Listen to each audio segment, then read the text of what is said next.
La campaña anticomunista de Vladimir Putin y la naturaleza del Estado ruso. Por Máximo Relti/Canarias Semanal. El presidente de Rusia, Vladimir Putin, inauguró a principios de esta semana, acompañado de una cohorte de sacerdotes, un obispo y numerosas jerarquías de la renacida Iglesia Ortodoxa de ese país, un templo dedicado, según reza el anuncio oficial, a las víctimas del comunismo.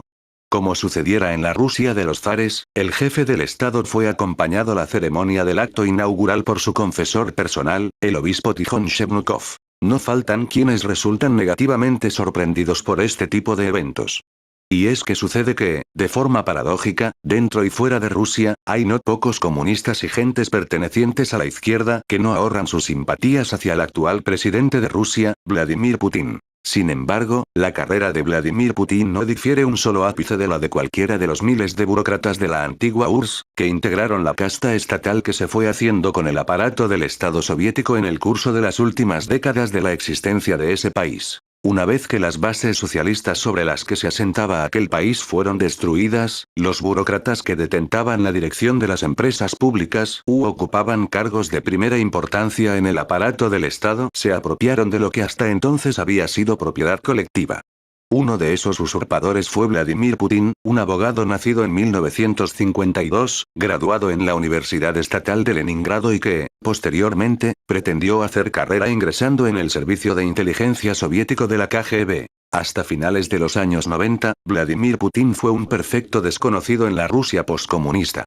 Eso fue así hasta que, por indicaciones expresas de Boris Yeltsin, el alcohólico expresidente que vendió a su país a los Estados Unidos como si de un fardo de retales se tratara, se convirtió en su sucesor en el marco de una estructura estatal en pleno estado de descomposición. La implosión de la antigua Unión Soviética se produjo mientras Vladimir Putin prestaba sus servicios de espionaje en la antigua República Democrática Alemana. Putin aprovechó la ocasión para regresar a Leningrado. Allí, a través de vínculos que se desconocen, se convirtió en asesor de Anatoly Sobchak, entonces presidente de la Diputación de Leningrado. Ese fue el principio de una carrera política que se iba a caracterizar por una inmensa ambición y un vertiginoso ascenso. Tras el triunfo de su protector Sobchak en las elecciones a la alcaldía leningradense, Putin pasó a ser jefe del Comité de Relaciones Exteriores del Ayuntamiento, y vicealcalde. En 1996, después de la derrota de Sobchak en los comicios de turno, Putin abandonó a su protector, trasladándose a Moscú, con un puesto en la administración del dipsómano Boris Yeltsin. Pronto este último lo convertiría en su favorito para la sucesión. En el año 1998 fue nombrado director del Servicio Federal de Seguridad, puesto que a partir de marzo del año siguiente ocupó de forma simultánea con el de secretario del Consejo de Seguridad Nacional, un puesto clave en la turbulenta y desordenada Rusia de esa década. En agosto de ese mismo año encabezó el gobierno de Rusia y lanzó una exitosa segunda guerra contra el separatismo checheno.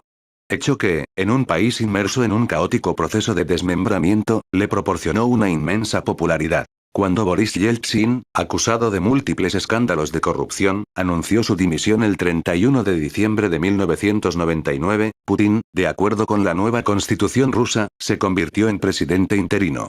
La sucesión, según comentó la prensa de entonces, se realizó como resultado de un pacto suscrito entre el sucesor y el heredero, en el que este último se comprometía a blindar frente a la persecución judicial a la familia Yeltsin, acusada reiteradamente de nepotismo y de participar en gigantescos negocios resultantes de la privatización de las empresas estatales. La participación de Vladimir Putin en actos anticomunistas como el citado ni son inusuales ni tienen nada de extraños.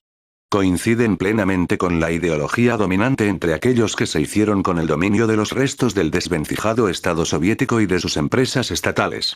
Vladimir Putin no solo ha sido un administrador de los escombros de aquel Estado, distribuyendo lo que era propiedad colectiva entre sus codiciosos colegas de la burocracia, sino que ha sido también uno de sus principales beneficiarios. Lo que, desgraciadamente, no parecen haber entendido muchas personas pertenecientes a la izquierda política, incluidos no pocos comunistas, tanto de fuera como de dentro de Rusia, es que la naturaleza de aquel Estado ha variado sustancialmente.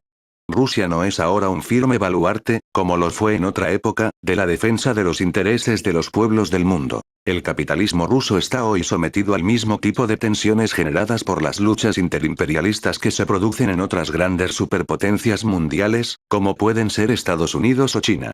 La Rusia de Putin responde a las mismas pulsiones que se producen en cualquier otro estado capitalista desarrollado en la conquista por los mercados internacionales.